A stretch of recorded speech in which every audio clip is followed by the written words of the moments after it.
know that the title, how to manipulate people, it sounds really bad and really unethical, but I mean, it got you to listen, didn't it? Right. So the question is, did I manipulate you into listening or did I persuade you? Because there's a fine line between the two, since I've written, a number of different blog posts and recorded a number of different podcasts, done seminars for years about persuasion and how to win people to your way of thinking.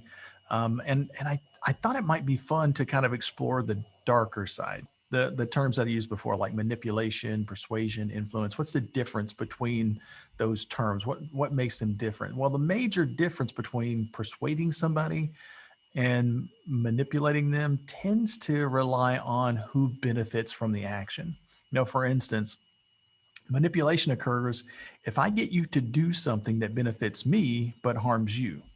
The person who is manipulating often uses deception in the process, by the way. And then on the other hand, though, if the manipulated person actually benefits from the action, a lot of times the term persuasion is often used.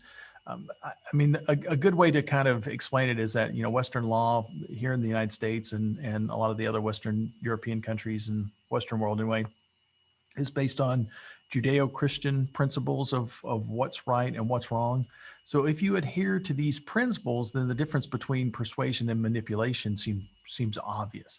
However, if your morality or your belief system is based elsewhere, then the difference can be this huge gray area. I'll give you a good example. I once hired an account manager she was incredibly charismatic. She was incredibly likable.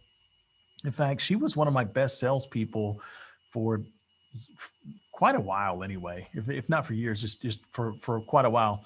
But after she'd been with the company, I started to notice some odd things happening with her clients or with the contracts that she was writing up.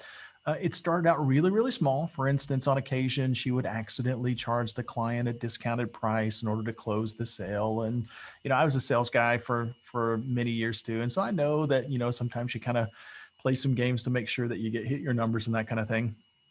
But on other occasions, she might actually charge the customer an inflated price. And she would do that specifically to increase her commission.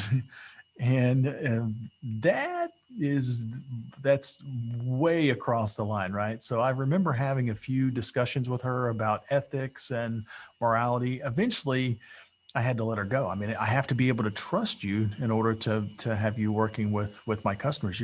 Basically, this is my company and it's my reputation. So I found out later though that she had previously co-owned a competitive company, another company that was kind of like mine. They specialized in different areas, but she was doing training and teaching and selling for that company. And from what I could determine, just from what I could find out from folks who kind of worked with her, was that her partners had somehow cheated her out of her equity in that company. Now, it's possible that each of the partners was somewhat shady. They all a bunch of shady people kind of got together and they all cheated each other. It's also possible that first experience just kind of jaded her. But by the time that she was working with me, though, I think her mentality had kind of shifted to, hey, you got to cheat other people before they cheat you. And I tend to find that people who manipulate other folks, they have what I call a seared conscience. They see others as being cheaters. And so they see nothing wrong with cheating somebody else first. I'm just getting them before they get me. The big thing you have to know about manipulation tactics, persuasion tactics, and what happens when other people actually manipulate us or cheat us is you have to be aware of karma, right? I give you a good example. I mean, I love magic. In fact, I just purchased a subscription to Masterclass. It's a pretty cool kind of online service where famous people teach classes to us peons. And the only reason I purchased the Masterclass membership though was because the ad that they were using was of Penn and Teller, the magicians. They were going to teach a magic class. I'm like, holy cow, that's awesome! I get to learn magic from Penn and Teller. That'd be kind of cool, right? But the thing about magic that makes it fun is it's pure deception. And the people that are in the audience, they know they're being deceived, right? That magician is deceiving you into thinking a certain way so that he can surprise you. And as a consumer, of magic anyway, I welcome this deception. I think most people do. It makes the process really fun. We try to figure out what's going on. However, I find that if I've been deceived and manipulated in a business transaction of some type, I have a totally different reaction. So I'm sure you do as well, right? So the old Hindu term karma, it often comes into play. For every action, there's a cause and effect. Politicians have been they've made promises that if they get elected, they're going to fix certain problems, and then 4 years later, they come back to the same people that voted to him before, make the same exact promises, make up an excuse, and then make up the same promises.